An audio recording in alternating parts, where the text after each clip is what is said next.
Hey everyone, good afternoon.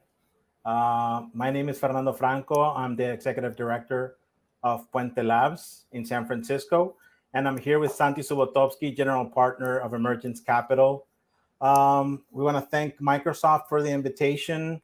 We think it's really cool what you guys are doing, and we're happy to support it. Thank you for the support in the Latin American startup community.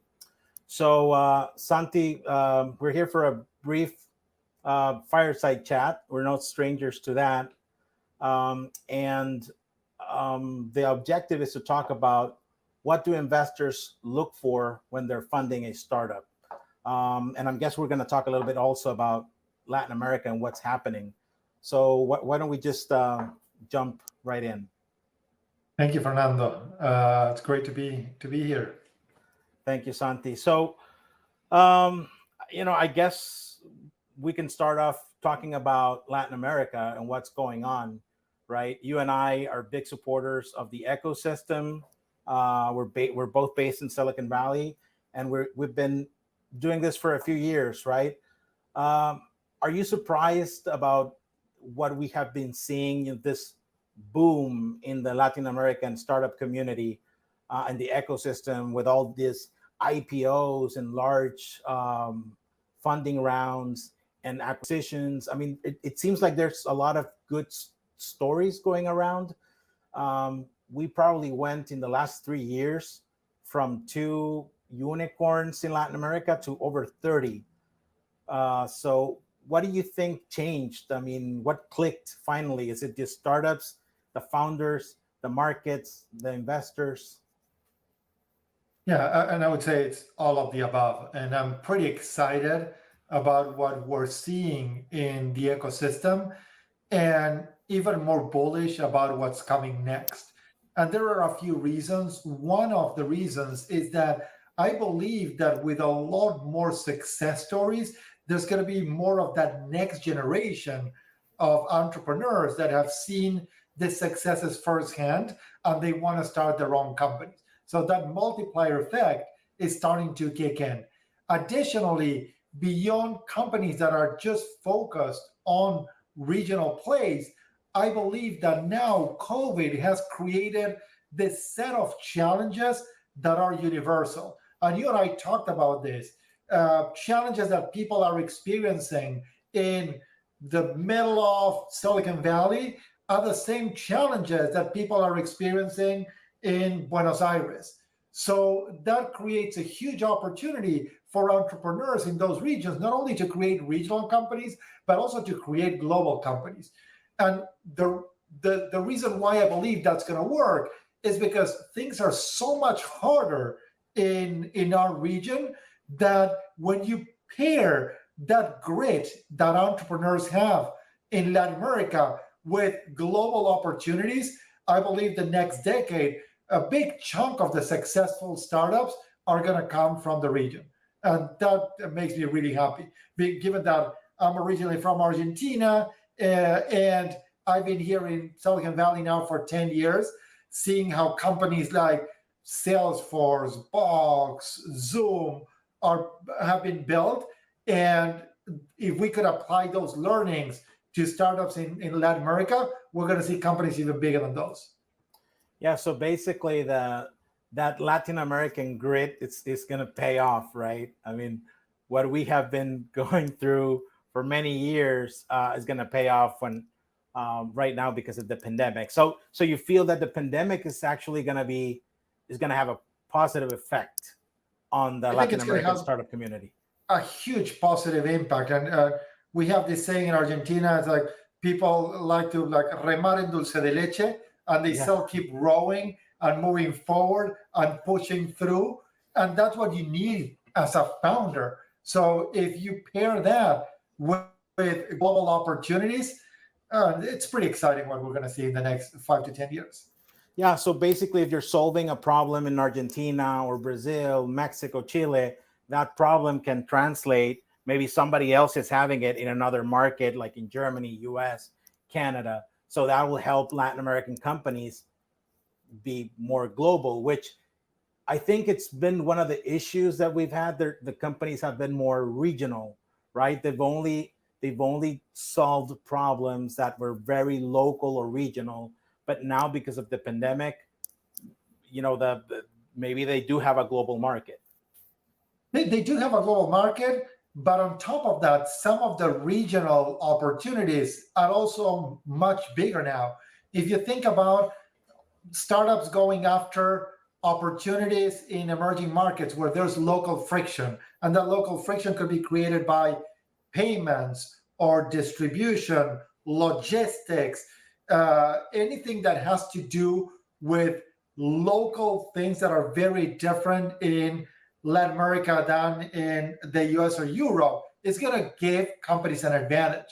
If you think about, I don't know, the file storage like Dropbox in Latin America, I believe that the Dropbox in Latin America is going to be Dropbox because someone in Chile or Uruguay, they can access Dropbox and get all the value from them. However, if you think about e-commerce and the Shopify of Latin America, Shopify might not be the winner in the region because you have to deal with local payments, you have to deal with logistics, and that local friction is what creates this massive opportunity for entrepreneurs to create great companies. Yeah, that's a good observation. So talking specifically about the effects of the pandemic, it was good for the Latin American ecosystem, but talking about, let's say, venture capitalists in Silicon Valley and specifically Emergence, like, did the pandemic change the criteria of how you guys evaluate companies? I mean, did anything change? Yes, if you think about it, before the pandemic, and I've been doing this for 10 years, so I'm still coming up the curve and learning. But I remember when I joined Emergence and we started talking about investment, our geo was constrained to companies that we could drive to. We're not going to go further away because we can't build a relationship. We don't understand it. So even from San Francisco to LA, that was a big stretch. It was not going to happen. So then you had to get on a plane or 2 flights to get to Buenos Aires. It's like, oh, that's probably not going to happen. However, with the pandemic, which was a really negative thing for all of us, it had some silver linings. And some of those silver linings have to do with how investors learn to build relationships and trust over Zoom. So that was unheard of. For us, we were early investors in Zoom, so we knew that this was coming. And the pandemic accelerated our ability to connect and build these relationships. So these days, it almost doesn't matter if you're in San Francisco, Santiago de Chile, Montevideo, or Mexico. It's all the same. You can schedule Zoom calls, you can get up to speed, you can build relationship, and it's amazing how sometimes on Zoom you can build stronger relationships because it's not an office setting that is all sanitized and it's the standard office that could be anywhere. Now I'm Zooming from my house, and when I'm Zooming with people, I can tell them, it's like, oh, I have kids, and look, my kids just bring toys, and this is what my kids bring to my desk because they want to interact, and sometimes they would show up. So then you can build a much stronger relationship that goes beyond the startup and what you're doing, and it goes into the person themselves. Yeah, that is true. And I never thought this would happen. I mean, I've also been in Silicon Valley like for 10 years, and it was unheard of, right? I mean, that investors would be open to invest in companies far away from the area. There was so much going on. There were so many companies to check, right, to invest on in the area that you didn't need to go anywhere else. So now it's not only about going, right, LA. I mean, that's a piece of cake, right? But it as you were saying, it doesn't matter now if the companies are in another continent. You're able to consider them, and you're open to write checks for them. Yeah, and on top of that, we're excited because they're going to come in with a different perspective, and a perspective that is going to allow them to build companies that other people can't even think of. And I'll give the example of Zoom. We were early investors in Zoom. And when we invested in the company, people didn't believe that there was a need for another video conferencing solution. They always said it's been done. There are a lot of incumbents. There's a way that someone could create a better company because what we have works. But for us, given that I had friends and family, and I was talking to entrepreneurs in emerging markets, the existing tools were not working for me. And that's what pushed me to find a different company. And that's how we came across Zoom. And Eric, the founder of Zoom, had the same experience because he was not constrained to someone talking from Palo Alto to San Francisco, where there's high-speed internet connection, there are no restrictions, so anything could work. It's like someone connecting from San Francisco to Cordova or anywhere else. And that's when you see that the technology was not up to speed. And that's the unique angle that entrepreneurs who are not in the Bay Area are going to bring to the table and are going to take us by surprise with the companies that they start. And before I forget, for the audience, we're going to be answering questions that you might have. So please type your questions in the Q&A or chat section, and then we'll save a few minutes to answer those questions. Yeah, thank you, Santi. I mean, I think that's a great message because sometimes, in my experience talking to entrepreneurs coming from Latin America, they always say they're building something new that no one else is doing. Many times when I ask them, who's your competitors? They'll, like 80% of the times they'll say, oh, we don't have any, right? I mean, and you know that's not true. I mean, I think it's worse that you don't know that you have competitors. But it's funny that this is happening because companies are going to be able to build from wherever they are and launch in markets like the US. I mean, I never saw companies from Latin America that were building something that could be launched in the US market, and now we're seeing more of that. Yeah, think even of what WhatsApp. You first came across WhatsApp from people who were not in the US because everyone was using SMS, and SMS was free. But outside of this bubble, people had to pay for text messages sent. So that's why WhatsApp took off. Yeah. And now it's grown so much. So that ability to identify opportunities that people here are not going to see is a huge advantage for entrepreneurs to build iconic companies. Everything related to crypto. Here in the US, when people try to think about inflation and the impacts of inflation on your savings, they can't even think about that.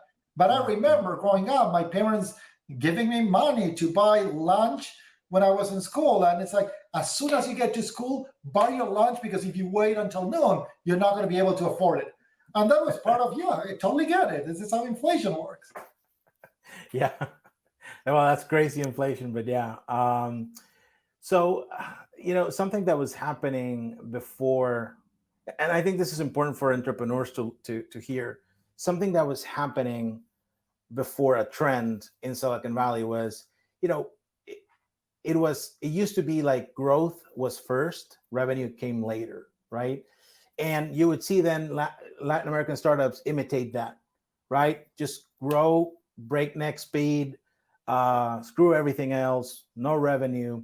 But I feel before the pandemic hit that there was this trend in Silicon Valley, like slow trend, but a trend for sure, that investors were looking for revenue now, not only growth. So revenue first, then growth. How do you feel about that? Do you agree with that? I agree with the first part of what you said. Early on, growth at any cost. And then before the pandemic, people started being more selective and pushing for profitable growth and unit economics. And now we're starting to hit a cycle where there's a lot of capital given how low interest rates are and how much capital is being raised by funds, people are starting to be a little more sloppy and focus less on strength of the unit economics. And that could be dangerous because it could give entrepreneurs a false positive on how well their business is doing. Fundraising is not a sign of success. It's a milestone that allows entrepreneurs to play the next level. But if you don't start adjusting and building a real company, eventually you're going to run out of lives and it's going to be game over and you're going to have to go and do something else. So that's where I think as entrepreneurs, we need to take advantage of the funding environment, but use it to build a business that is going to be sustainable eventually without venture capital. So if you understand your unit economics and you say, my unit economics are solid and I'm burning a lot of capital because I'm growing, but if I stop burning, my unit economics are still going to be strong, then that's the business that you should be focusing on. If you think that, oh, I'm just growing because I'm investing $3 to get a new dollar of revenue, that's not a scalable business model. Yeah. But it wasn't like that before. But I agree with you on that one right now. So talking about also, you're talking about growth versus revenue. How about talent? We know venture capitalists consider closely the profile of the founders of the startups they're looking into. But how about the team? Sometimes, and I feel in Latin America, we have this thing that we see other startups in Silicon Valley being built, and they're always trying to get like an A team with, would you consider an A team, right? Ex-Googlers, ex-Teslas, or their alumni from Stanford or Harvard. And sometimes from Latin America, you don't have access to that. How closely do venture capitalists look into not only, again, the founders, but the profile and the background of the team? That's a great question. And I feel that sometimes that's a lazy shortcut that VCs take because they look at the credentials and they assume that if someone was at Apple or Salesforce or Google, then they must be great. But they don't double or triple click to figure out what was the impact of those people at these big companies. Were they instrumental in making something happen, or were they just part of a company that was already working well? So you see, we see a lot of companies hiring people based on credentials, and then those people underperforming. And in Latin America, what I feel we still don't have is this frame of reference of what's good and what's great. And when I talk to a lot of entrepreneurs from Latin America and they're building their teams, it's like, oh, and I'm going to hire this great head of revenue, this great head of marketing. And I talk to them and they're good, but not great. And then I talk to the CEOs and tell them, look, I'm going to connect you with a great head of marketing, Janine at Zoom. Talk to her and understand how she thinks. And then after having a conversation with her, it's like, oh, this is what great looks like. We're starting to get more of those great candidates in the region, but it's still very early. And that's something that I encourage a lot of the entrepreneurs from Latin America to do, is to build relationship with great. And it's not like, oh, I'm never going to be able to hire a head of marketing at this great company, it's like, you don't need to hire them yet. You just need to get to know them so that you can use that as a benchmark. Yeah, and my experience is like getting not only for them to not only people that have that strong background, like pedigree, if you can call it that, but that are really hungry. Sometimes when they come out of those companies, I feel like they're not as hungry. Yeah. So you need someone that's like really, really hungry and that can help you build a company. Yeah. Last night we were having a conversation with our partnership, and we were talking about what makes an entrepreneur a great entrepreneur.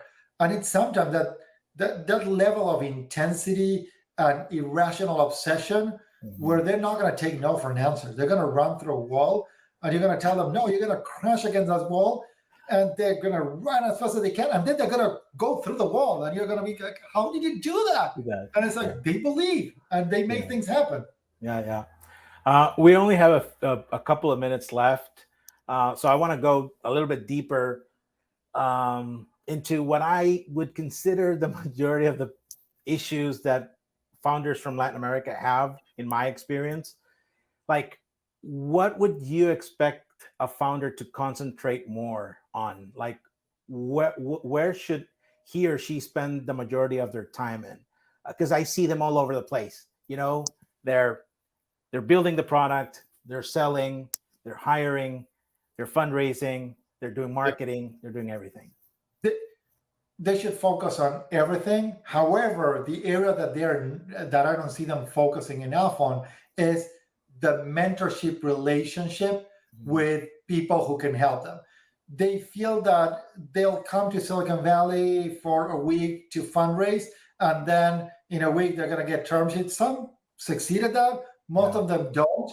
They underestimate the value of building a relationship with you, Fernando, and with Puente Labs, and getting that coaching so that you can get them ready for them to go talk to the right people. And then they end up raising money from the wrong firms or the wrong partner, and that creates a lot more distraction.